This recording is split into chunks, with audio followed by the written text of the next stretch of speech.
میں تو ایک عرصے سے ڈھونڈ رہا تھا کہ پاکستان میں یزیدی کون ہے. الحمدللہ آپ کی مجلسوں نے چہروں سے نقابیں ہٹا دی ہیں.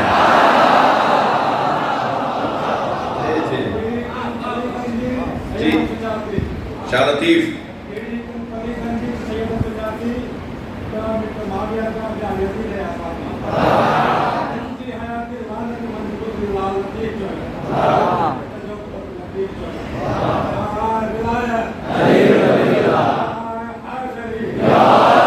بلندر صلوات.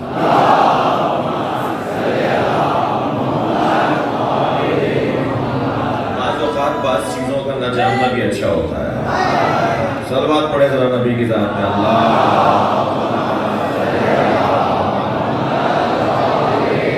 آپ اس سے اچھی صلوات پڑھ سکتے ہیں.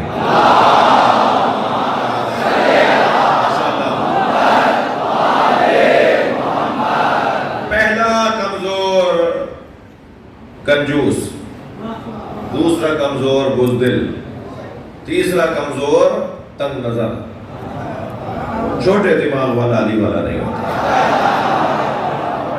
تعصب، کینہ، حسد، بغض، چڑیا کا سا دل، تھوڑی تھوڑی دیر کے اندر کا پریشان ہو جاتا ہو. اس کے پاس پیسے کیوں آ رہے ہیں، اس نے نئی گاڑی کیوں خرید لی، اس نے نیا مکان کیوں بنا لیا. جی ابھی تو اللہ نے ہمیں جو ہے وہ نیب کا سربراہ نہیں بنایا، تب یہ حالت ہے.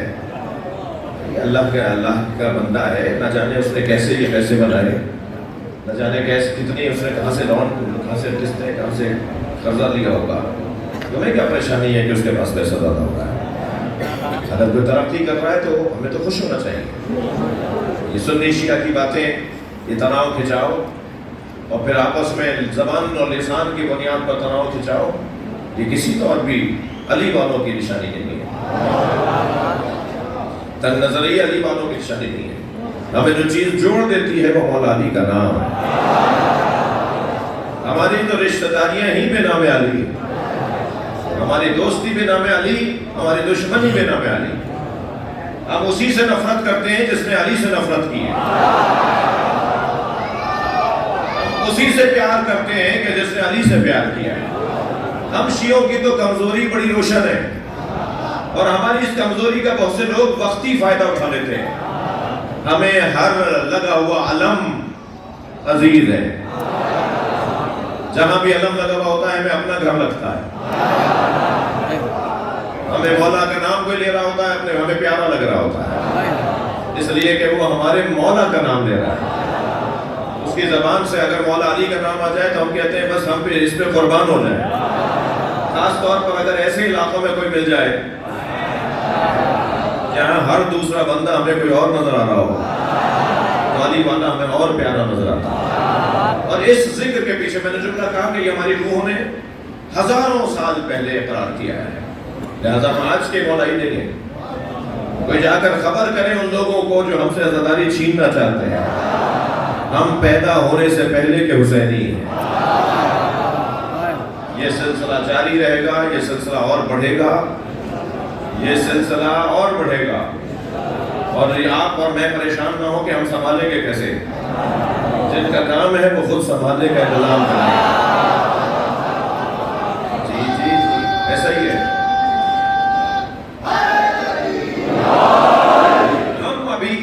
ہم ابھی نام محمد اس سے آشنا رہے. میرے عزیز جو باہر کھڑے ہیں تکلیف میں ہیں، جگہ تنگ ہونے کی وجہ سے انہیں ثواب زیادہ ملے گا، اس لیے کہ تکلیف کی مطابق ہی اجر و ثواب ہے. جتنی تکلیف اٹھائے گا اس کا اتنا ہی اجر ملے گا. محمد اس کے معنی کیا ہے؟ لفظ محمد پہ غور کریں.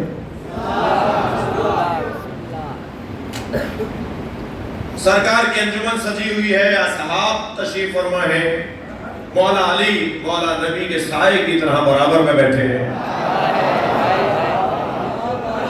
کہ ایک مرتبہ میرے مولا نبی کی زبان مبارک پر جاری ہوا، قال رسول اللہ تعلموا تفسیر الابجد، سیکھو ابجد کی تفسیر. ابجد الف بے بے تے، سمجھو کہ الف کا مطلب کیا ہے جی، سمجھو کہ بے کا مطلب کیا ہے، سمجھو تے کا کیا مطلب ہے، جیم کیا ہے، ہا کیا ہے، خا کیا ہے. تو علمو تفسیر الابجد، ابجد کا علم اور تفسیر سمجھو. فَإِنَّ فِيهِ الْعَاجِيبَ، نبی کا فرمان، کیونکہ اس میں عجائب پائے جاتے ہیں، اس میں بڑے پیغامات پائے جاتے ہیں. قالو، اصحاب نے کہا وما تفسیرها یا رسول اللہ، یہ ابجد کی تفسیر کیا ہے؟ جیسے کہا نا کہ یا رسول اللہ ابجد کی تفسیر کیا ہے، آپ فرما رہے ہیں کہ تفسیر ابجد ہم سمجھیں، ابجد کی تفسیر اور تشریح سمجھیں، کیا ہے تفسیر؟ میرے مولا نبی نے مولا علی کی طرف دیکھ کر فرمایا عجب یا علی، یا علی تم جواب دو.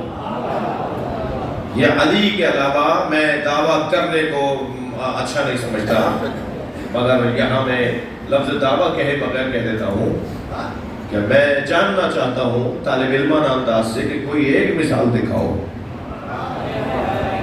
کہ نبی کے ہوتے ہوئے نبی نے کسی صحابی سے کہا ہو کہ جواب تم دو.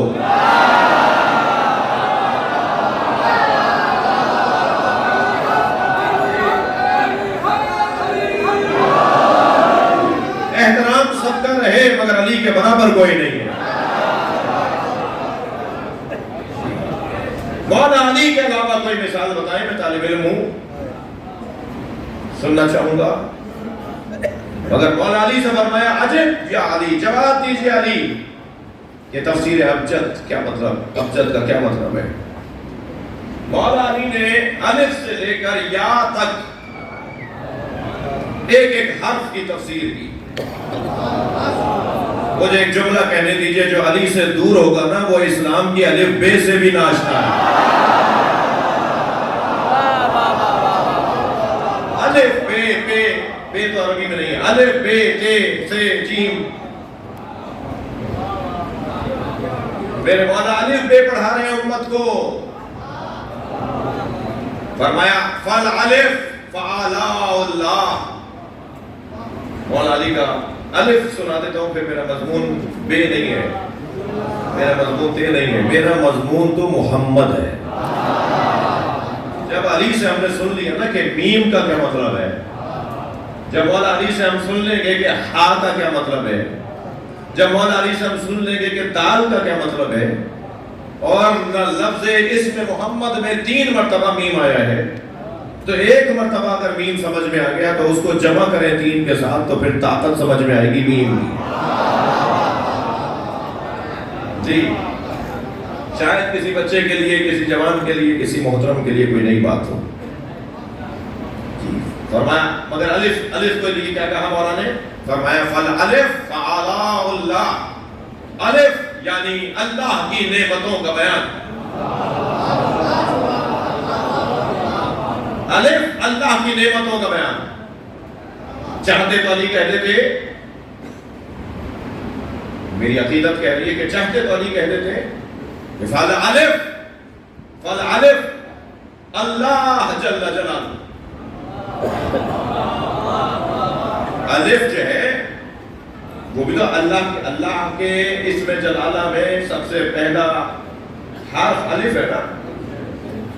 الف لام لام لام لام ہے. مگر مولا علی نے نہیں کہا کہ فل الف فاللہ فاسم اللہ فاللہ جل جلالہ، یہ نہیں کہا. اچھا یہاں میں ایک بات آپ سے کہہ دوں، ہمارے درمیان کچھ، ہم کیونکہ شیعہ ہیں اور میں شیعہ برادری سے بات کر رہا ہوں، تو شیعوں میں 3 طرح کے شیعہ ہیں. کچھ غالی شیعہ ہیں، کچھ مقصد شیعہ ہیں، اور کچھ واقعی شیعہ ہیں تینوں علی سے جڑے ہوئے. وہ جو غادی اور نصیری ہے اور وہ جو مقصر ہے، یہ تینوں پریشانیوں کا سامنا کریں گے. آج خود بھی پریشان ہیں اور کل بھی پریشان رہیں گے، اور اپنی وجہ سے پوری قوم کو بھی پریشان کر رہے ہیں۔ ہمیں ایک حد تک تو ان کے ساتھ کھڑے ہو سکتے ہیں، یہ کہہ کر کہ صاحب انہیں سمجھانا ہے، بات کرنا ہے، لیکن ایک حد ہوگی کہ حد گزرے گی تو ہم ان کے ساتھ نہیں دے پائیں گے۔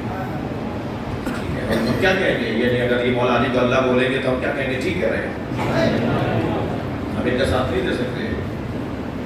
علی نے، حسین مولا نے، حسن مولا نے، بی بی زہرا نے جتنا اللہ کی توحید کے بارے میں قربانیاں دیں، یہ ایک آدمی آتا ہے، یہ محبت کے نام پر سارا کام خراب کرتا ہے، یہ سارا مرثدیت کو کے پر پانی پھینک دیتا ہے۔ تو ایک وہ جو نصیری و غالی ہے، ایک وہ کہ جو مقصر ہے، کہتا ہے ہم جیسے تھے، وہ کہہ رہا ہے ہر فضائل میں شک نکالتا ہے، ہر عظمت کی گفتگو کے اندر اس کو ان من ہوتا ہے۔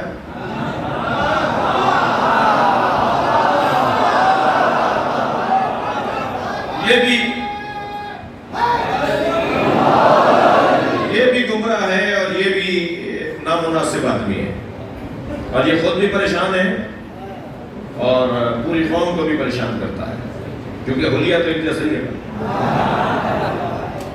یونیفارم تو ایک ہی پہنا ہوا ہے بچوں نے، تو لگتا ہے کہ جی ایک ہی اسکول کے لوگ ہیں، لیکن جو شیعہ ہے باقی ہے وہ یہ ہے کہ جو مولا کہیں گے وہی کہوں گا۔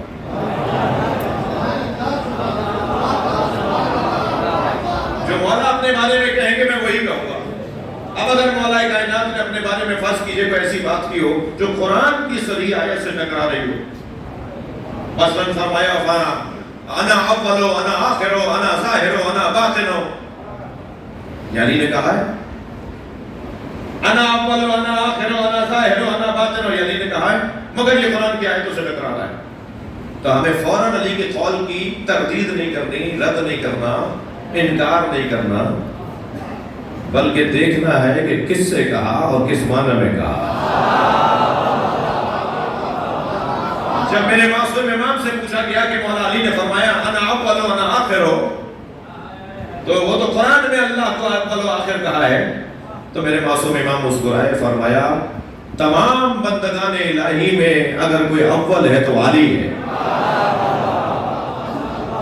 تمام کائنات کے اختتام پر جب سب سے زیادہ جو وجود ظاہر ہوگا وہ علی ہے، تو اول میں بھی مخلوق میں علی، مخلوق میں آخر میں بھی علی۔ تو پھر جو اس طرح کے اقوال ہے جو بظاہر قرآن کی آیات سے یا صریح اور صحیح واضح حدیثوں سے ٹکراتے ہیں، ان کو سمجھنے کے لیے کسی استاد کے پاس جانا پڑے گا۔ اور عزیزان گرامی، دو لوگوں نے تو معاشرے کی کمر توڑ دی ہے، ایک سیلف میڈیسن کے بیماروں نے اور ایک سیلف اسٹڈی کے مسلمانوں نے،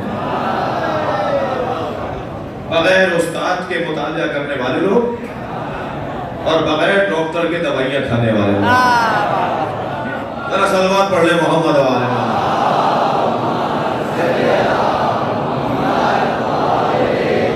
لہذا توجہ رہے اس بات کی طرف کہ ہمیں اپنے آپ کو سنبھال کے چلنا ہے۔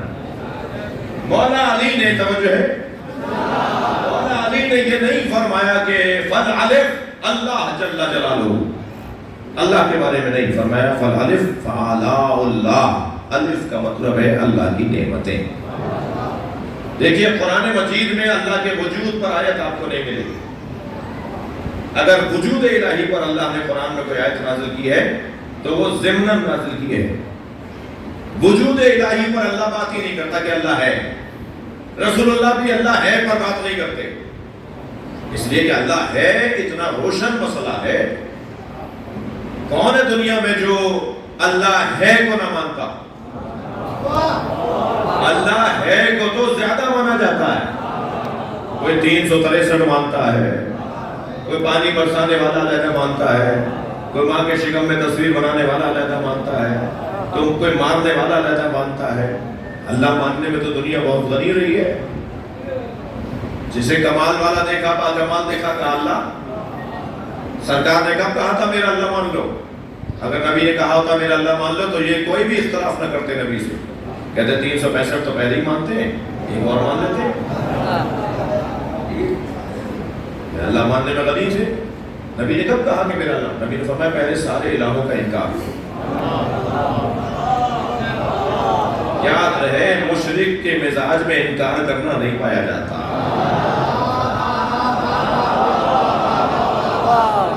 انکاری مشرک نہیں ہوتا. سب کو مان لو یہ بھی صحیح. صلوات پڑھے نا محمد.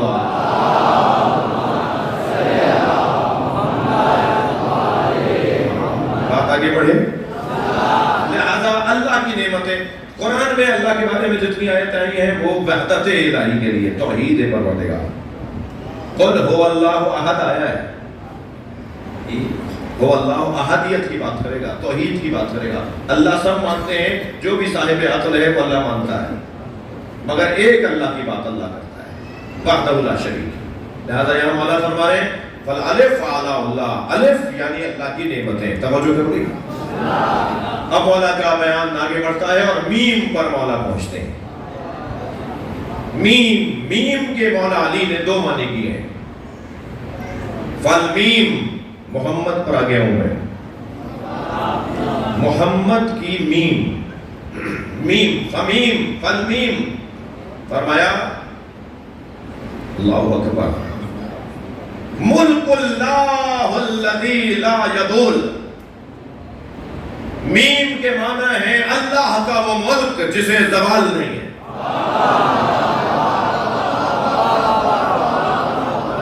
بہت شکریہ, آپ نے سنا. لفظ محمد کی تشریح کرنے جا رہا ہوں. بحر الانوار میں یہ روایت, علماء نے اس روایت کو لکھا ہے فالمیم ملک اللہ الذی لا یدول.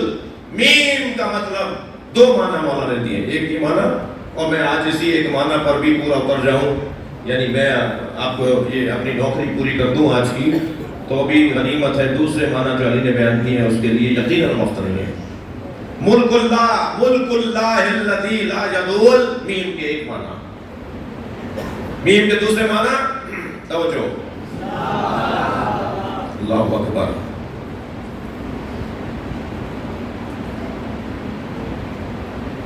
ملک اللہ الذی لا یدول دوام اللہ الذی لا یفنا. میم کے دوسری معنی اللہ کی دیمومیت اور دوام کہ جسے فنا نہیں ہے. اب یہ دو معنی مولا کائنات نے کیے میم کے. ابھی ہاں نہیں ہے, ابھی میم دوبارہ آنا ہے, پھر دال دوبارہ آنا ہے. میں لفظ محمد بھی شاید پورا نہیں کر پاؤں گا. محمد کے پہلا معنی لیے ہیں میرے مولا علی نے ملک اللہ الذی لا یدول. اللہ کا وہ ملک جسے زوال نہیں ہے. نبی کے نام میں آنے والے حرف میم کی تشریح ہے کہ خود محمد مصطفیٰ کے اندر جو اللہ نے صلاحیتیں رکھی ہیں یہ محمد مصطفیٰ نہیں ہے بلکہ محمد کی میم اللہ کے ملک لا یدول کی نشانی ہے.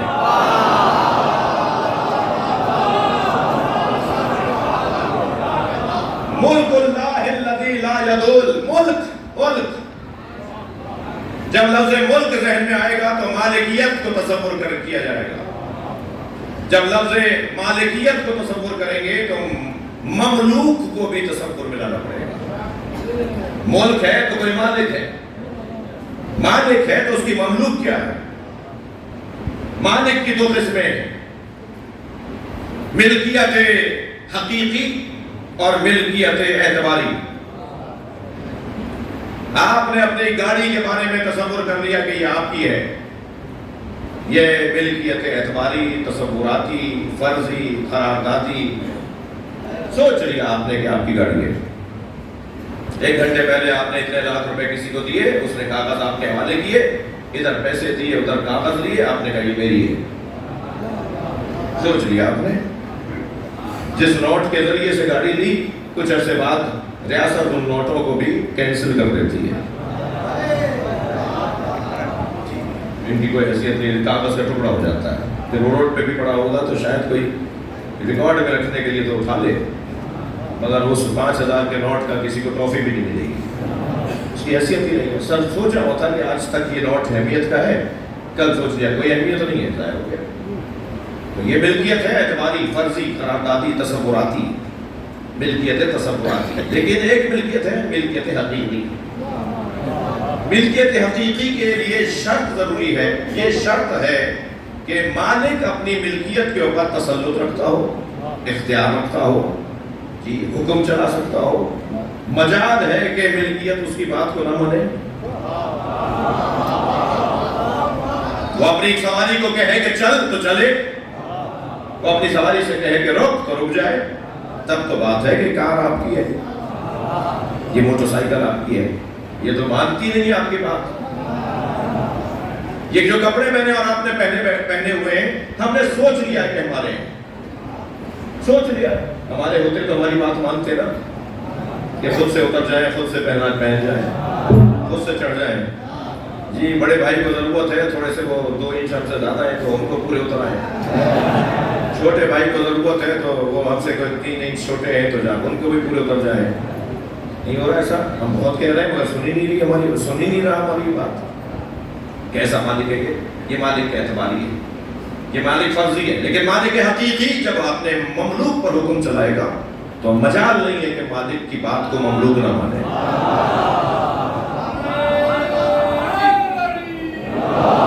میں ایک بڑی سنگین گفتگو کرنے جا رہا ہوں, ذرا توجہ اپنی بڑھائیں گے. ایک سلوات اور پڑھ لیں محمد و آل محمد.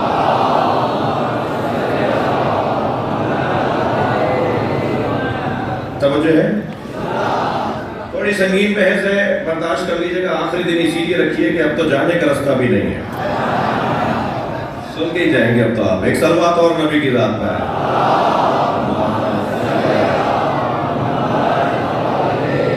دیکھیے مالک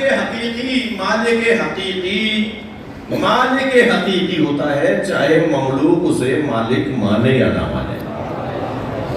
دوسرے زاویے سے عرض کر رہا ہوں, مثلا اللہ کو اگر کوئی مالک نہیں مان رہا تو کیا اللہ مالک نہیں ہے؟ تھوڑا سا اور مانوس کہہ دیتا ہوں جملہ, اگر کوئی علی کو ولی اللہ نہیں مان رہا تو کیا علی ولی اللہ نہیں ہے؟ نہ مانے, نہ مانے. اس کے نہ ماننے سے کیا علی ولی نہیں رہے؟ مالک ہے چاہے کوئی مملوک اسے مالک مانے یا نہ مانے. ہاں یہ ضرور ہے کہ اگر مالک ہے تو اس مملوک پر اس کا حکم چلتا ہے. تو بھائی میں نے یہ مثال اپنے جیسوں کی دے دی. یہ حضرت انسان بڑے خطرناک ہیں.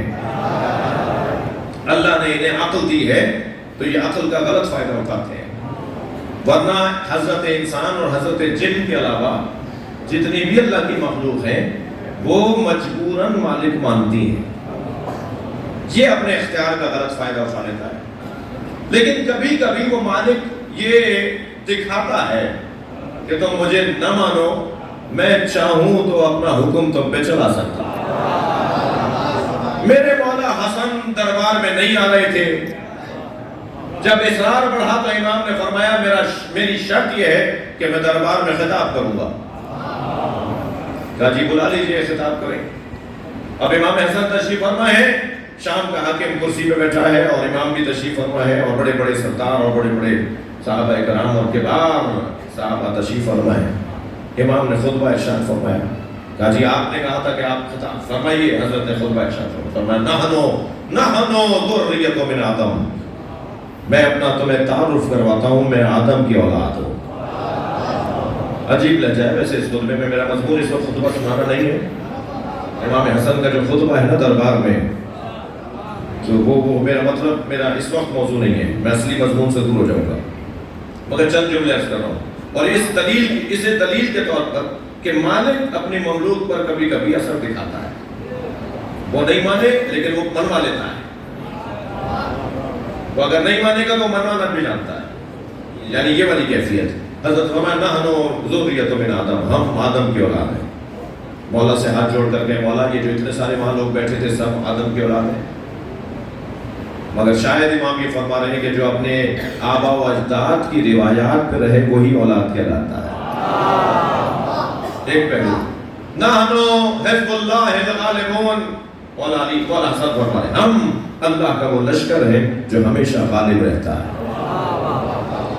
پھر خطبے کے اختتام پر ایک مرتبہ امام نے جب ایک سانس لیا، ایک توقع فرمایا تو آواز آئی کچھ اور بھی کہنا ہے، تو حضرت نے فرمایا لو شئت لجعلت عراق شاما وشام عراقا والمرأة والامرأة رجلا ورجلا امرأة، اگر میں چاہوں تو عراق کو شام بنا دوں، شام کو عراق بنا دوں، میں چاہوں تو عراق کو شام بنا دوں، شام کو عراق بنا دوں۔ گویا امام فرما رہے ہیں میں چاہوں تو زمین کا جغرافیہ بدل دوں، میں چاہوں تو دنیا کا نقشہ بدل دوں۔ تم تو مجھ سے سب کچھ لے کر سمجھ رہے ہو کہ میرے پاس کچھ نہیں رہا۔ علامہ اقبال کہتے ہیں تانشینت آتش پیکاروں کی، جی علامہ اقبال کا ہی عقیدہ ہمارا عقیدہ ہے۔ صلح ہے امام حسن کے بارے میں ہمارا وہی عقیدہ ہے جو اقبال کا عقیدہ ہے۔ مولا حسن نے بیعت کسی کی نہیں کی۔ علامہ اقبال کیا کہتے ہیں؟ اقبال کہتے ہیں تانشینت آتش پیکاروں کی، پشت پازت بر سرے تاج و نگین، جنگ کی آگ ٹھنڈی ہو جائے بس، اس کے علاوہ کوئی اور مطلب نہیں تھا۔ اس لیے حسن مصطفیٰ نے تخت و تاج کو لات ماری۔ امام فرماتے ہیں میں چاہوں لو شئت لجعلت عراق شاما، عراق کو شام، شام کو عراق بنا دوں۔ اور اس کے بعد والا جملہ سنیں، فرماتے ہیں وَرَجُلَ اِمْرَأَ وَإِمْرَأَ رَجُلَ، میں چاہوں تو مرد کو عورت بنا دوں، عورت کو مرد بنا دوں۔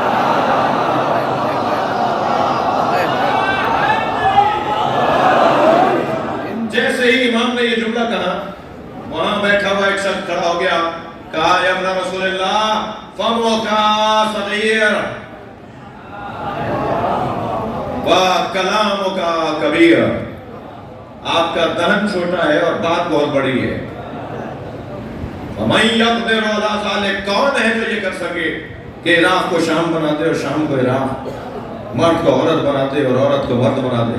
جیسے کہ اس نے کہا نا کہ کون کر سکتا ہے ایسا؟ تو امام نے فَنَظَرَ إِلَيْهِ شَذْرًا، امام نے اسے غور سے دیکھ کر فرمایا اما تستحین تجلسین فی الرجال، شرم نہیں آتی مردوں میں بیٹھی ہے؟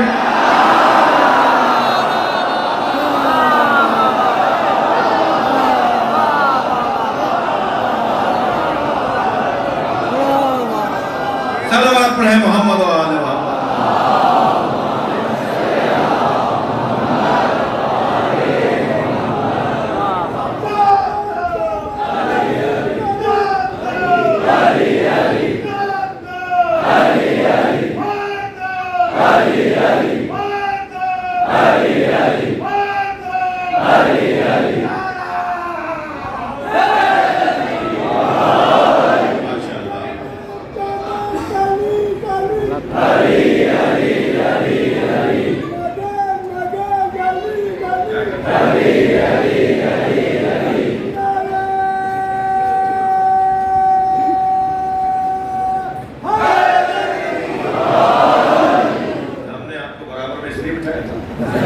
صلوات پڑھیں ذرا محمد و آل محمد۔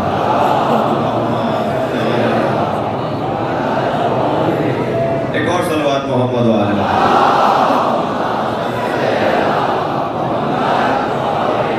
اس سے بہتر اور بلند صلوات۔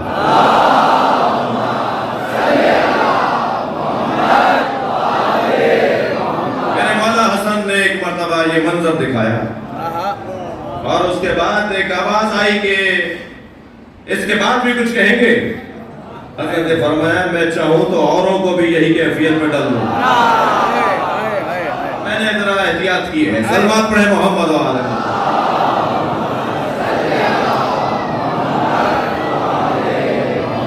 اور پھر اس کے بعد فرماتے ہیں سنو سنو میں کون ہوں؟ میرے مولا حسن اپنا تعارف فرما رہے ہیں احمد و ضمیری، میں حسن وہ ہوں جس کا ضمیر محمد مصطفیٰ ہے۔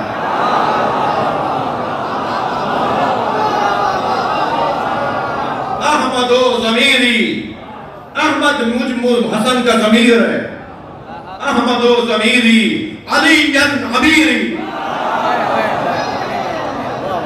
علی میرا امیر ہے، بل حسین و وزیری، حسین میرا مشیر ہے،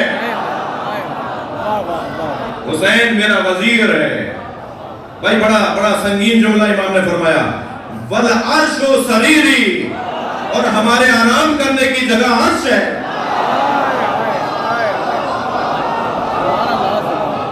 سبحان اللہ. اس کے بعد کا جملہ سنیں، فرماتے ہیں والجبریل فقیری، جبریل ہمارا فقیر ہے. صلوات پڑھیں.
بھائی میرے پاس جملے آپ کا دل کرتا ہے کہ بار بار سنیں مجھ سے.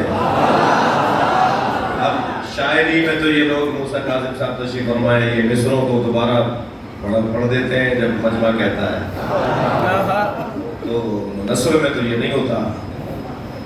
والجبریل فقیری، والا فرما رہے جبریل میرا فقیر ہے. کس درجے کی گھرانا ہے، کس کیفیت کا گھرانا. جبریل بیٹھے ہیں نبی کی خدمت میں. سرکار نے پوچھا کم عمر ہو کیا جبریل؟ جبریل تمہاری عمر کتنی ہے؟ تمہاری عمر کتنی بیٹا؟ تمہاری عمر کتنی ہے؟ 12 سال. تمہاری عمر کتنی ہے؟ تمہاری کتنی ہے؟ 9. یہ بچے جانتے ہیں کہ عمر بولتے ہیں.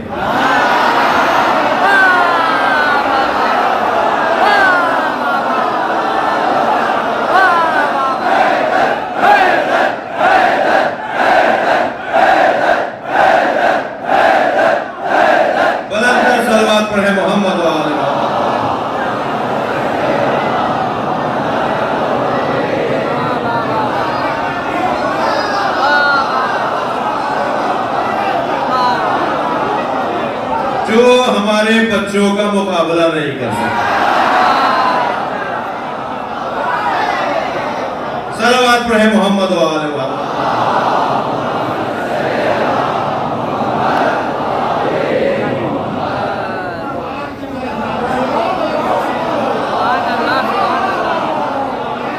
بلند صلوات محمد و آل محمد.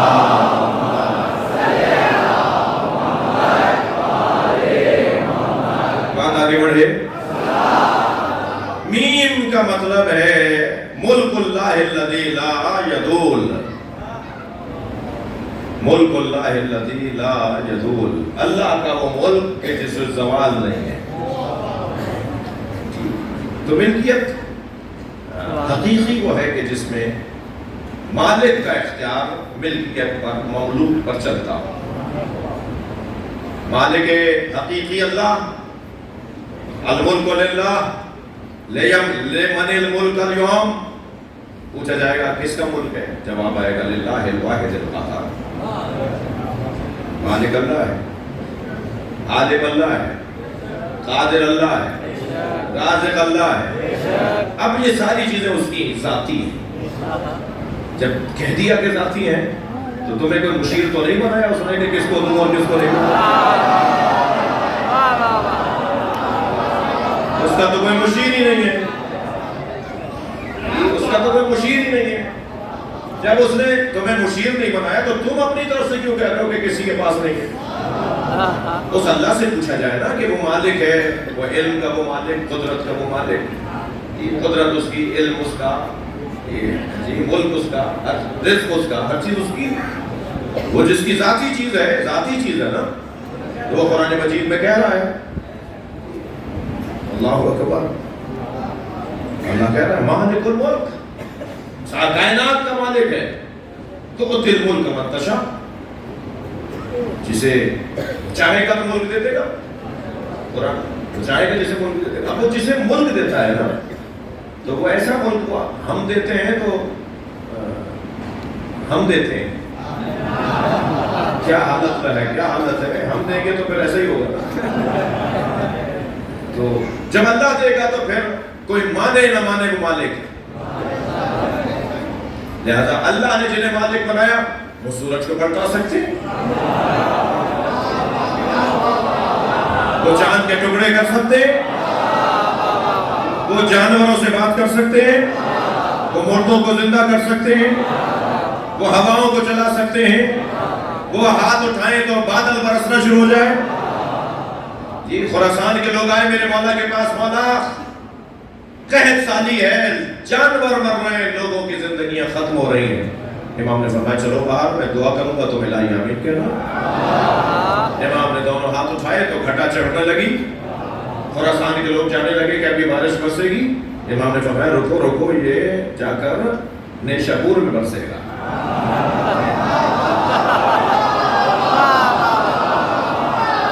پھر وہ بادل بڑھ گیا آگے، اب امام نے دعا کی تو پھر بادل آ گیا، لوگ جانے لگے۔ امام نے فرمایا رکو، یہ سبزوار میں جا کے برسے گا۔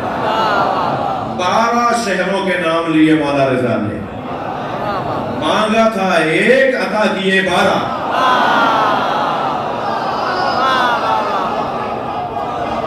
اللہ جنہیں مالکیت دے گا، اللہ جنہیں ملک عطا کرے گا۔ سالم عقیدہ تشیع بیان کر رہا ہوں، مجھے پتا ہے کہ ممبر پہ کیا کیا مسائل ہوئے ہیں، اور یہ ممبر تشیع کو سالم رکھنے کا ضامن ہے۔ لہذا عزیزو، ممبر پر بڑے محتاط انداز سے بات کرنے کی ضرورت ہے۔ ایک غزل کہی تھی ہم نے امام زمانہ کو یاد کرتے ہوئے، غزل تو امام کے لیے کہی جائے گی، تو اس میں وہ مطلع اور ایک شعر جو ابھی مضمون میں آگے مجھے یاد سناتا ہوں۔ عرض کیا تھا کہ سرمے طور لگا دیدہ تر پیدا کر، سرمے طور لگا، کوہ طور حضرت موسیٰ جہاں گئے، سرمے طور لگا دیدہ تر پیدا کر،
شوق دیدار اگر ہے تو نظر پیدا۔ اور زینہ ممبر شبیر سے بڑھ کر کیا ہے؟ جی کبھی آپ ہمیں کسی گورنر سے، وزیر اعظم سے، صدر سے ملتا دیکھیں تو بدگمان نہ ہوئیے گا۔ میں جس کرسی پر بیٹھا ہوں اس سے اونچی کرسی نہیں ہے۔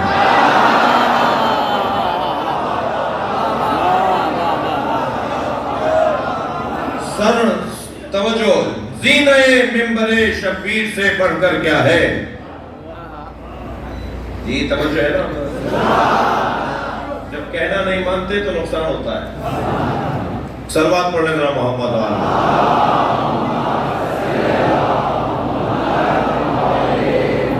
اس سے بہتر اور بلند صلوات پڑھیں.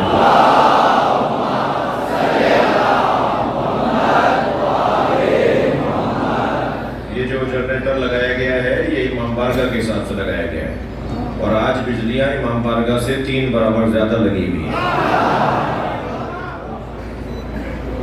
یہ کیا ہو رہا ہے؟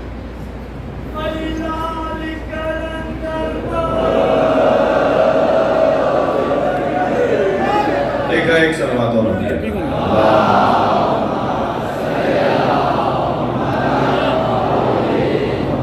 بات آگے بڑھے. زینہ ممبر شبیر سے بڑھ کر کیا ہے؟ زینہ ممبر شبیر سے بڑھ کر کیا ہے؟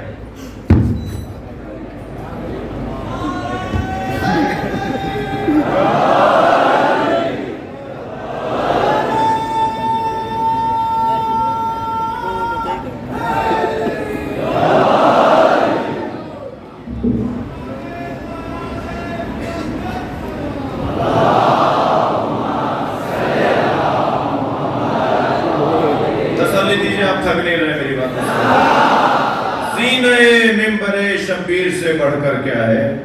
مل گیا تجھ کو شرف اس پہ نہ شر پیدا کر.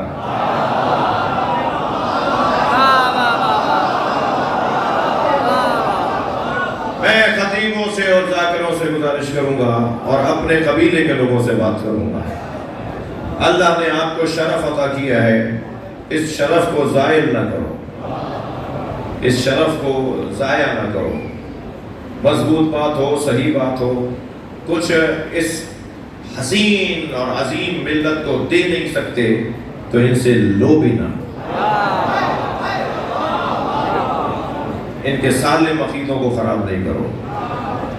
جو بزرگوں سے ان کے عقیدے چلے آ رہے ہیں ان کو خراب نہیں کرو. انہیں کچھ دے نہیں سکتے تو ان سے لو بھی نہیں. بہت ہی محتاط رہنے کی ضرورت ہے، بہت ہی صحیح بات کرنے کی ضرورت ہے. آج کوئی بات چھپی نہیں ہے.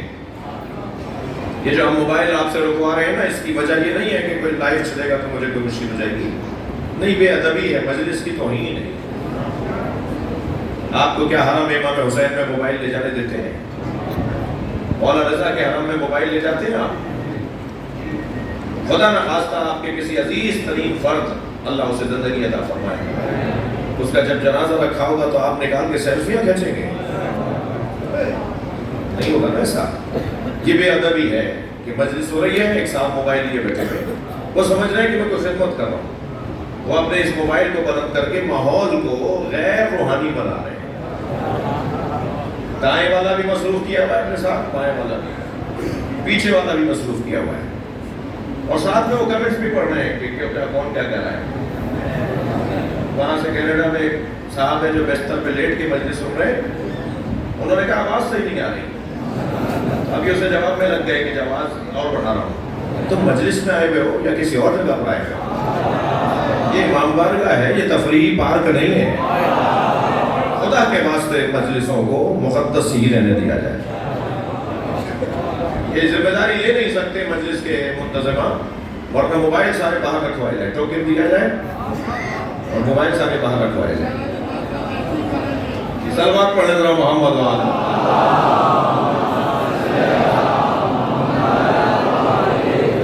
اچھا، یہ تھوڑی سی کڑوی بات ہوتی ہے تو آپ کی صلوات بھی ڈھیلی سی ہو جاتی ہے.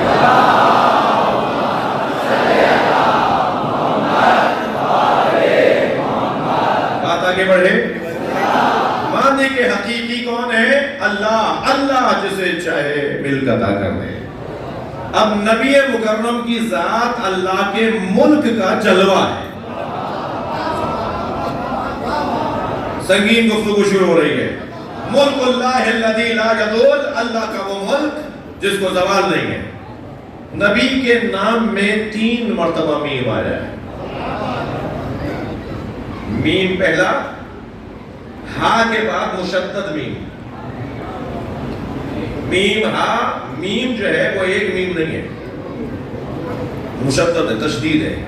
مشدد میم ہے، تو 3 میم ہو گئے۔ اب یہ جب 3 میم ہو گئے تو مولا علی نے کیا فرمایا؟ میم کہتے ہیں اللہ کی ملکیت اور مالکیت کو، جس کو زوال نہیں ہے۔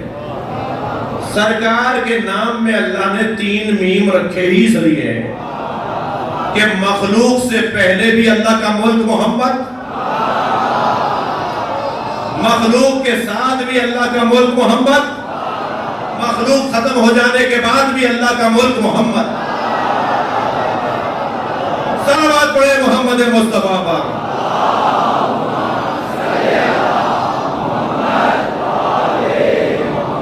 بڑا دعویٰ کر لیا میں نے، بڑا بستر بچھا دیا، بڑا دسترخوان لگا دیا، 3 دفعہ میم، یعنی اللہ کی 3 منزلوں پر، 3 مرحلوں میں اللہ کی مالکیت،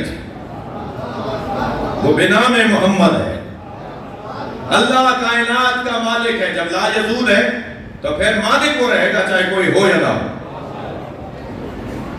خلق سے پہلے، اب ذرا معصوم کا فرمان سنیں اصول کافی کا۔ میرے معصوم امام فرماتے ہیں الحجۃ قبل الخلق وما الخلق وبعد الخلق۔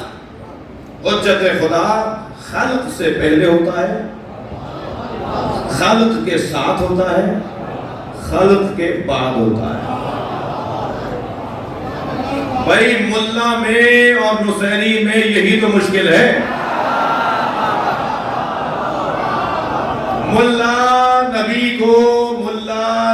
کو ممکنات میں مانتا ہے اور نصیری نبی کو واجبات میں مانتا ہے، اور جو نبی کا شیعہ ہے اور نبی کا چاہنے والا ہے وہ یہ کہتا ہے کہ ممکنات کی حدوں سے بالا تر ہے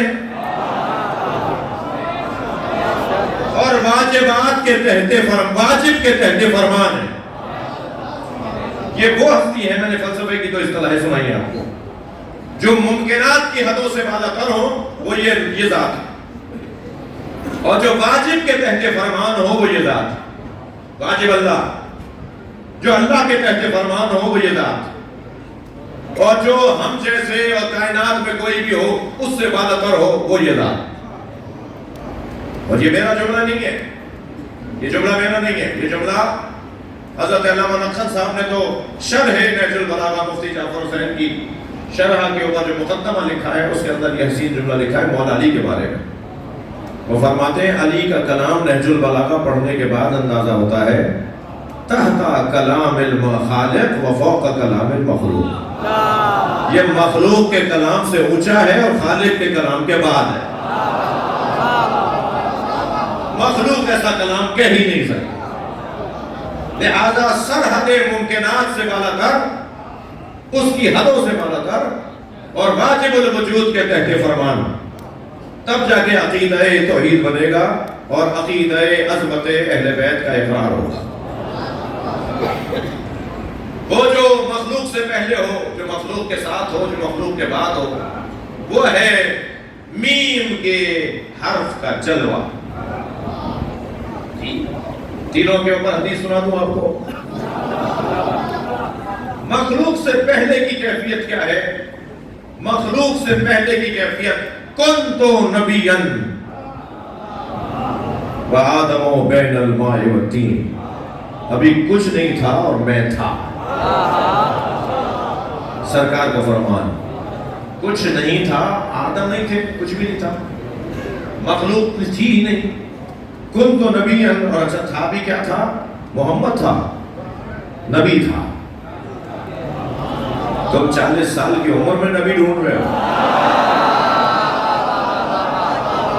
یہ اس وقت بھی نبی تھے جب آدم ابھی خلق نہیں ہوئے تھے، قبل الخلق کی دلیل دے رہا ہوں۔ کنتُ نبیًا وآدم بین الماء والطین، میں اس وقت بھی نبی تھا جب آدم آب و گل کی درمیانی کیفیت میں تھے۔ میرے محترم سننے والوں، حدیث پوری سنا کرو۔ حدیث پوری یہ نہیں ہے کہ میں اس وقت بھی نبی تھا جب آدم آب و گل کی درمیانی کیفیت میں تھے۔ حدیث یہ ہے کہ کانا علی ولیہ وآدم بین الماء والطین، علی اس وقت بھی ولی تھا جب آدم ابھی آب و گل کی درمیانی کیفیت میں تھے۔ قبل الخلق. مال خلق کیا ہے؟ لولا الحجہ لساخت الارض علی اہلہا. اگر حجت خدا نہ ہو تو زمین اپنے اہل کو کھا جائے. اس وقت ہمارے ساتھ ہے مال خلق. مخلوق اپنے مرشد کے ساتھ رہتی ہے، اپنے مولا کے ساتھ رہتی ہے. ہم بغیر مرشد کے نہیں ہیں.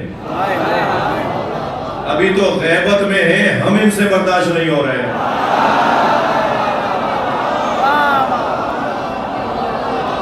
خمینی اور سیستانی ان سے برداشت نہیں ہو رہا ہے. خامنائی اور بشیر حافظ بشیر ان سے برداشت نہیں ہو رہا ہے. ابھی تو مولائی برداشت نہیں ہو رہا. ابھی تو امام غیبت میں ہے، مگر ہے ہمارے ساتھ. حجت خدا لولا الحجہ لساخت الارض علی اہلہا. اگر حجت خدا نہ ہو تو زمین اپنے اہل کو کھا جائے. زمین اپنے اہل کو نہیں کھا رہی، دلیل ہے کہ زمین پر کوئی ہے جس کی وجہ سے امن ہے. یہ مال خلق کی دلیل. اور بعد الخلق کی دلیل سورہ توبہ آیت نمبر 105. قل اعملوا، اعلان ہو رہا ہے عمل انجام دو، کام کرو، کچھ کرو. فَسَيَرَ اللَّهُ عَمَلَكُمْ وَرَسُولُهُ وَالْمُؤْمِنُونَ. قیامت میں تمہارے اعمال پر گواہ اللہ ہے، اللہ کا رسول ہے اور مومنین ہے. یہ کس سے کہا جا رہا ہے؟ جو نبی کے زمانے میں اصحاب تھے ان سے، جو 200 سال بعد مسلمان آئے ان سے. قرآن ہے یہ آج 1400 سال والوں سے کہا جا رہا ہے. تو ماننا پڑے گا کہ اللہ بھی ہے، اللہ کا رسول بھی دیکھ رہا ہے، اور کوئی ایسے مومن ڈھونڈو جو دیکھ رہے ہو. ہمیں تو دیوار کے اس پار نظر نہیں آ رہا. یہ کون سے مومن ہیں جو ہمارے عملوں کو ہمارے گھروں میں کرنے پر بھی دیکھتے ہیں؟ اس مومن کو علی کہا جاتا ہے، اس مومن کو حسن و حسین کہا جاتا ہے. وہ ہمارے اعمال کو دیکھ رہے ہیں. یہ آیت ایک دلیل ہے حاضر و ناظر ہونے کہ ہم اپنے ائمہ کو، اہل بیت کو حاضر و ناظر مانتے ہیں. یہی آیت ہے. اعمال تمہارے دے سَيَرَ اللَّهُ عَمَلَكُمْ وَرَسُولُهُ وَالْمُؤْمِنُونَ. اللہ، رسول اور مومنون تمہارے اعمال کو دیکھتے ہیں. ہم بند کمرے میں بھی کوئی عمل انجام دے رہے ہوں، اللہ دیکھ رہا ہے، رسول اللہ دیکھ رہے ہیں. ترتیب یہی ہے. علی دیکھ رہے ہیں، امام دیکھ رہے ہیں. میرے بند کمرے کے عمل کو بھی میرا مولا امام معصوم دیکھ رہا ہے. جب میرے عمل کو مجھے پتا ہو کہ دیکھ رہے ہیں تو میں پھر ایسا کوئی عمل انجام نہیں دوں گا کہ جو ان کی مشیت، مرضی، پسند کے خلاف ہو. جوان سگار نوشی کر رہا ہوتا ہے چھپ کر، اچانک ایک دوست آواز لگاتا ہے ابا آ رہے ہیں، وہ سگریٹ پھینک دیتا ہے. اس لیے کہ ابا کے سامنے سگریٹ پینا ابا کی توہین ہے، بے ادبی ہے ان کے سامنے سگار نوشی. اس کا مطلب یہ ہوا کہ اگر کوئی ہم سے افضل اعلیٰ ہمارے کسی قبیح عمل کو دیکھ رہا ہو تو ہمیں شرمندگی کا سامنا ہوتا ہے. جی، اور جب مجھے پتا ہے کہ میرا مولا مجھے دیکھ رہا ہے، پھر مجھے اپنے ہر قبیح، حرام، ناجائز، غلط عمل سے اپنے آپ کو بچانا ہوگا. امام زمانہ دیکھ رہے ہیں، وہ تو ہمیں اچھے کاموں میں دیکھنا چاہتے ہیں. آپ میں سے بہت سے لوگ 2 گھنٹے اور 3 گھنٹے سے بیٹھے ہیں. یہ آپ کی اتنی دیر سے اس بارگاہ میں حاضری، یہ امام دیکھ رہے ہیں. اور جب امام دیکھ رہے ہیں تو وہ ہمارے چہروں کو بھی دیکھ رہے ہیں، ہمارے دلوں کو بھی دیکھ رہے ہیں، ہمارے دلوں کو بھی دیکھ رہے ہیں. وہ ہمارے احساسات اور جذبات کو بھی جانتے ہیں. لہٰذا جب مجلس میں بیٹھا کریں تو میں ان بچوں سے کہتا ہوں کہ وضو کر کے بیٹھا کریں. کیا معلوم مجلس میں ہمارے آگے والا بیٹھا ہوا، ہمارے دائیں یا بائیں بیٹھا ہوا کوئی اللہ کا ولی ہو، کوئی اللہ کا ولی ہو، کوئی فرشتہ ہو. اور جب امام ہمارے عمل کو دیکھ رہے ہیں تو یہاں تو خلوص کی بنیاد پر معاملات طے پاتے ہیں. اگر میرا خلوص روشن ہو، واضح ہو، میرا خلوص واقعی ہو تو امام مجلس میں آئیں گے. اور اگر امام اس مجلس میں آ گئے تو ایک لمحے میں سب کی حاجتیں پوری ہو جائیں. سب فقیر بیٹھے ہیں نا عزیزو. ایام عزا بس 2 دن کے ہی تو رہ گئے. آج 5 ربیع الاول گزر گئی، کل 6، 7، 8 کے مغرب، 8 کے غروب پر تو ہم ایام عزا سے باہر آ جاتے ہیں. 8 ربیع الاول کے مغرب پر ایام عزا 2 مہینے 8 دن کے مکمل ہو جاتے ہیں. بس 2-3 دن ہی رہ گئے رونے کے لیے. یعنی امام مہمان ہے، مولا مہمان ہے.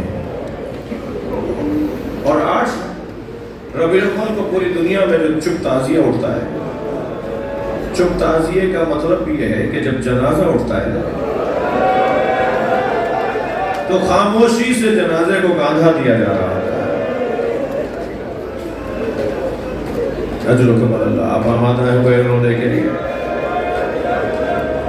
ابھی کچھ دیر کے بعد آپ اماریوں کی زیارت بھی کریں گے، مگر یہ 3 اماریاں ہوں گی. رونے والوں سے پوچھ سکتا ہوں کہ جب حسین مدینے سے گئے تھے تو کیا 3 ہی اماریاں گئی تھیں؟ 63 محملیں تھیں، 63 سواریاں تھیں. لیکن جب مدینے میں واپس آئے ہیں تو 3 سواریاں رہ گئے. سیدہ کا گھر کہاں لٹ گیا؟ حسین کہاں لٹ رہ گئے؟ ابھی آپ علم کی زیارت بھی کریں گے. یوں تو کربلا میں علم عباس لے کر گئے، مگر علم آیا، عباس نہیں آئے. ایک علم اور بھی مدینے میں اٹھایا گیا تھا اور وہ بشیر ابن جزلم نے اٹھایا تھا. کالا علم لے کر بشیر مدینے میں گئے تھے. اجرکم اللہ. اور کالا علم دیکھ دیکھ کے لوگ جمع ہو رہے تھے اور بشیر نوحہ پڑھ رہے تھے. اے اہل یثرب، اب مدینہ رہنے کے قابل نہیں، اس لیے کہ جو حسین کا بھرا گھر گیا تھا وہ لٹ کر واپس آ جائے. حسین کربلا میں مارے گئے. اجرکم اللہ، اجرکم اللہ. آپ کی آوازیں بلند ہیں. خدا کسی غم میں نہ رلائے. جب آپ مجلس میں بیٹھا کریں تکلف کر کے نہیں رویا کریں. اور خاص طور پر یہ مجلس ہے جو آخری دنوں کی مجلس ہے. اللہ ہماری زندگیوں میں یہ ایام عزا آخری ایام قرار نہ دے. بعد میں بھی ہمیں مولا کی خدمت کا موقع ملے. سال بھر کی مجلسیں اور ہوتی ہیں، ایام عزا کی مجلسیں اور ہوتی ہیں. اجرکم اللہ. چلے عزیزو، کچھ دیر کے لیے شام چلتے ہیں، اس لیے کہ علی کی بیٹی رہا ہو رہی ہے. میرا تجربہ ہے کہ چہلم کی مجلس ہو یا بی بی کی رہائی کی مجلس ہو، اس میں گریہ بہت ہوتا ہے. میں نے اپنے ایک بزرگ سے پوچھا کہ چہلم کی مجلسوں میں گریہ زیادہ کیوں ہوتا ہے؟ تو وہ رو کے کہنے لگے اس لیے زیادہ گریہ ہوتا ہے کہ زینب کو رونے کا موقع ملا. جب کبھی زینب روتی تھی، جب کبھی سکینہ روتی تھی تو بی بی کو تعزیہ نہ مارا جاتا تھا. اجرکم اللہ، اجرکم اللہ. آپ کی آوازیں بلند ہیں. آپ نے سنا ہوگا کہ جناب سکینہ کو اونٹ سے، بی بی سکینہ اونٹ سے گر گئی تھی. میں نے پڑھا ہے بی بی کو گرایا گیا تھا. گرنا اور ہے، گرایا جانا اور ہے. جب جناب سکینہ کو مولا حسین کا کٹا ہوا سر نظر آتا تھا تو فریادیں کرتی تھی، بابا مجھے تماچا مارتے، بابا مجھے تعزیہ نہ مارتے ہیں. اور سکینہ کے بہن پہ پورا قافلہ روتا تھا. اطراف میں چلنے والے لوگ روتے تھے. تو ایک ظالم نے دوسرے ظالم سے کہا کہ کیا کریں کہ اس کا رونا بند ہو جائے، کیا کریں کہ اس کا رونا بند ہو جائے. آپ کے گھروں میں بھی بچے ہیں نا، جب بچے روتے ہیں تو ان کے رونے پہ انہیں تماچا مار کے خاموش کروایا جاتا ہے یا ان کا لاڈ اٹھایا جاتا ہے؟ انہیں کوئی ٹافی دی جاتی ہے، کوئی کھانے کی چیز دی جاتی ہے، انہیں پیار کیا جاتا ہے، انہیں گود میں لے لیا جاتا ہے، نہیں رو نہیں رو، گھر کا بڑا پیار کر رہا ہوتا ہے، گریہ نہیں کرو۔ یہ کیسی قسمت تھی سکینہ کی، جب بیوی روتی تھی تماچا مارا جاتا تھا۔ اجرکم اللہ۔ ایک ظالم نے دوسرے ظالم سے کہا کہ میں سکینہ کا اونٹ آخر میں لے آؤں گا، تم سکینہ کو گرا دینا اور قافلہ جلدی آگے بڑھا دینا تاکہ یہ بچی کسی بیابان میں گم ہو جائے۔ اللہ نہ کرے کسی پر یہ آزمائش ہے کہ اس کا بچہ گم ہو جائے۔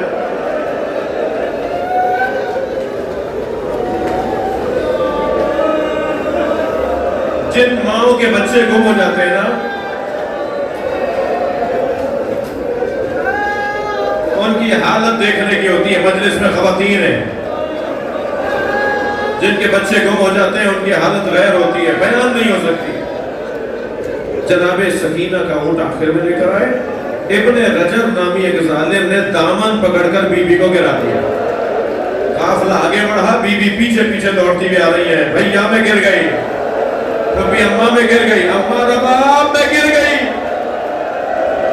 سر حسین جس ندی پر ہے، جناب زینب نے دیکھا کہ حسین کا سر رو رہا ہے، آنکھوں سے آنسو جاری ہے امام حسین کے۔ آواز دے کر کہا بھائی کس چیز نے رلایا ہے؟ تو سر حسین سے آواز آئی میری سکینہ گر گئی۔ اجر کمال اللہ، اجر کمال اللہ۔ حضرت عمر کبھی غور کیا کہ یہ 4 سالہ بچی زندان میں کیسے رحلت کر گئے؟ یہ 4 سالہ بچی زندان میں کیسے رحلت کر گئے؟ میں تو بس ایک جملہ کہوں گا، یہ کب تک برداشت کرتی؟ یہ کتنا برداشت کرتی؟ 3 جنازوں پہ غسال روئے، غسل دینے والے چیخیں مار مار کے روئے، جناب زہرا کے جنازے پہ علی روئے، تھکے نہیں تھکے نہیں۔ اللہ آپ کو اجر عطا فرمائے۔ مولا علی کے رونے کی آواز گلی تک گئی۔ سلمان نے کہا مولا آپ جیسا صابر امام نہیں دیکھا، آپ کے رونے کی آواز گلی تک آ رہی تھی۔ فرمایا جب میں نے سیدہ کو غسل دیا تو 2 پسلیاں ٹوٹی ہوئی، مگر سیدہ نے مجھے نہیں بتایا۔ ایک جنازہ جس پر غسال رویا وہ زہرا کا جنازہ، دوسرا جنازہ جس پہ غسال رویا وہ امام سجاد کا جنازہ۔ امام محمد باقر کے چیخ مار کے رونے کی آواز آئی۔ پوچھا مولا آپ ایسے روئے؟ فرمایا بابا کا کرتا اتارا تو بدن میں تازیانوں کا نشان۔ تیسرا جنازہ سنیں گے، جناب سکینہ کا جنازہ۔ غسالہ روتی ہوئی باہر آئی اور امام سجاد کے سامنے جا کے بیٹھ گئی، کہنے لگی کہ آپ کی بہن کو کیا بیماری تھی؟ امام نے فرمایا میری بہن کو کوئی بیماری نہیں تھی، کہ جب میں نے کرتا علیحدہ کیا ہے تو بدن پہ نیلے نشان۔ اجر و کمال اللہ، اجر و کمال اللہ۔ یہ بچی کہاں تک برداشت کرتی؟ مگر عزاداروں رونے آئے نا، عزاداروں اس بچی نے خود کو قربان کر کے پورا خاندان آزاد کروا دیا۔ کیونکہ اماں میں مر جاتی ہوں، آپ مدینے چلی جائیں۔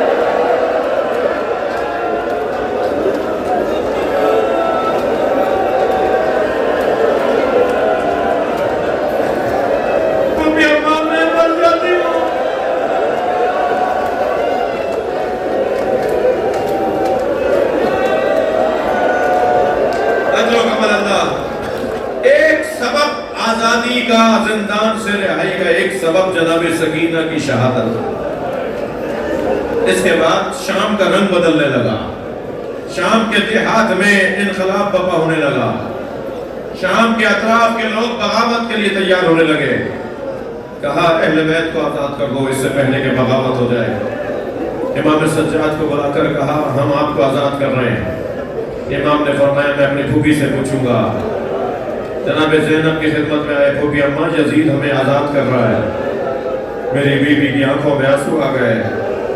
فرمایا زین العابدین میری 3 شرطیں ہیں، میری شرطیں مانی جائیں گی تو میں آزادی لوں گی۔ زینب کبریٰ نے لکھوا دیا تاریخ میں جو شرطیں لگاتا ہے وہ جیتتا ہے، جو شرطیں مانتا ہے وہ ہارتا ہے۔ فرمایا میری 3 شرطیں ہیں، میری پہلی شرط یہ ہے مجھے ایک گھر چاہیے جس میں اپنے بھائی حسین کا ماتم کروں۔ میری دوسری شرط یہ ہے کہ ہمارے ساتھ کوئی ایسا شخص کیا جائے جو رستوں سے آشنا ہو، ہمیں مدینہ پہنچا کر آئے۔ اور پھر روتے ہوئے فرمایا میری تیسری شرط یہ ہمارے تبرکات واپس کیا جائے۔ میرے مولا سجاد نے جب یزید سے کہا نا، یزید کہنے لگا میں آپ کی 2 شرطیں ماننے کو تیار ہوں مگر ایک شرط میں نہیں مان سکتا، آپ کو گھر دوں گا جہاں آپ ماتم کریں، عزاداری کریں۔ میں بشیر ابن جزلم کو، اس کا باپ بھی آپ کا شیعہ تھا، یہ بھی آپ کا شیعہ ہے، میں اس کو آپ کے ہمراہ کروں گا جو ادب احترام سے مدینہ پہنچائے گا، مگر تیسری شرط میں کیسے مانوں؟ کوئی تبرک لوٹ کے کہیں چلا گیا، کوئی چادر لوٹ کے کہیں رہ گیا، کوئی زیورات لوٹ کے کہیں رہ گیا، میں وہ پیسے دینے کو تیار ہوں جو ان تبرکات کی قیمت ہے۔ امام بیٹھے ہوئے تھے، کھڑے ہو گئے، امام نے فرمایا تیرے پاس وہ قیمت، وہ پیسہ کہاں ہے جو اس کرتے کی قیمت ادا کر سکے جو میری دادی زہرا نے میرے بابا حسین کے لیے؟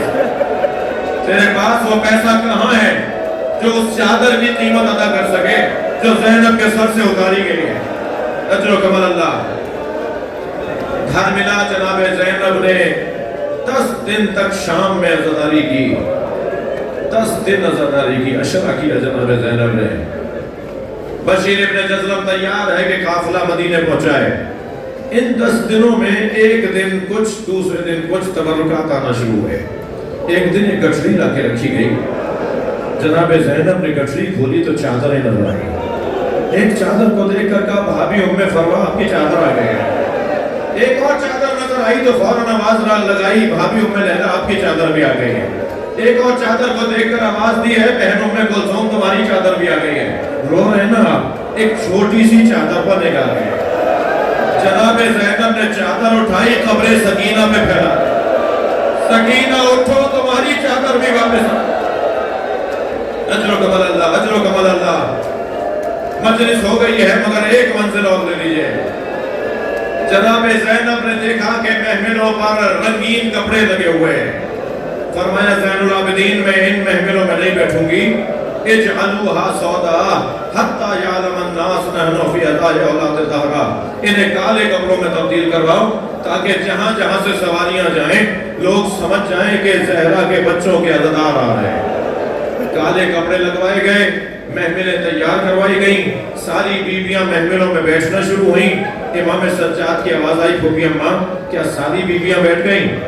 جناب زینب کے رونے کی آواز بلند ہوئی، اے زین العابدین بھابی رباب نظر نہیں آ رہے، بھابی رباب نظر نہیں آ رہے۔ امام نے فرمایا مجھے پتا ہے میری ماں رباب کہاں ہے۔ امام آگے آگے پیچھے پیچھے جناب زینب، جیسے ہی زندان شام میں قدم رکھا کیا دیکھا جیسے کوئی ماں اپنے بچے کو گلے لگائے، ایسے جناب رباب نے قبر سکینہ کو سینے سے آواز دیتی ہے سکینہ اٹھو ہم مدینے واپس جا رہے ہیں، سکینہ اٹھو۔ جناب زینب کی آواز آئی بھابی قافلہ تیار ہے۔ روتے ہوئے فرمایا میرا مدینے میں کون ہے؟ میرا والی کربلا میں رہ گیا، میری بچی اکیلی رہ گئی۔ اجر و کمال اللہ، اجر و کمال اللہ۔ کیسے اٹھایا جناب رباب کو اس کا بیان مشکل ہے۔ محمل میں آ کر بیٹھی بی بی، قافلہ چلنے لگا، جیسے ہی شام کی عورتوں نے آوازیں دی الوداع یا زینب، الوداع یا زینب، جناب زینب نے محمل کا پردہ ہٹا کر کہا شام کی عورتوں مجھ پر ایک احسان کرو گی؟ اللہ اللہ آپ کو شام لے جائے، جناب زینب کی زیارت کرے اور وہاں سے چھوٹی بیوی کی قبر میں بھی جائے۔ جناب زینب نے کہا مجھ پر ایک احسان کرو گی؟ آواز آئی زینب حکم کریں، بیوی حکم کریں۔ فرمایا ہماری سکینہ کو اکیلا نہ چھوڑنا، آج بھی شام کے دیہات کی عورتیں کھلونے لا کے ڈالتی ہیں اور ایک نوحہ پڑھتی ہیں تمہاری پھوپھی سے وعدہ کیا تھا تمہیں